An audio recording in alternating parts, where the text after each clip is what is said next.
When you're styling any vignette within your home, it's so helpful to pick a theme. What I did here was I stuck to a singular neutral palette. I started up at the top. I did 2 books centrally located. And on top of that, to offer some verticality, I did a linear and tall sculpture. In opposition of that, on the bottom shelf, I wanted a singular book that was a bit larger, that was this grounding element. And on top of that, I wanted something that was not as angular, so I used a vessel that had a little bit of movement to it and was lower. I was working with these 3 objects that I loved, but they were all a similar height. So I used this stone riser to raise the vessel. And in doing so, these 3 objects were on a different plane and allowed your eye to kind of move about it.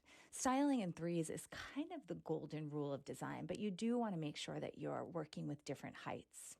Here, I'm using this Peruvian bowl that has a time-worn patina to it, but I paired it with these newer, shinier brass candlesticks that offer a little bit of verticality and a little contrast. I will say that the most important thing when styling anything is to make sure that you're using objects that trigger some sort of memory and feel really intimate and personal to you to tell your story.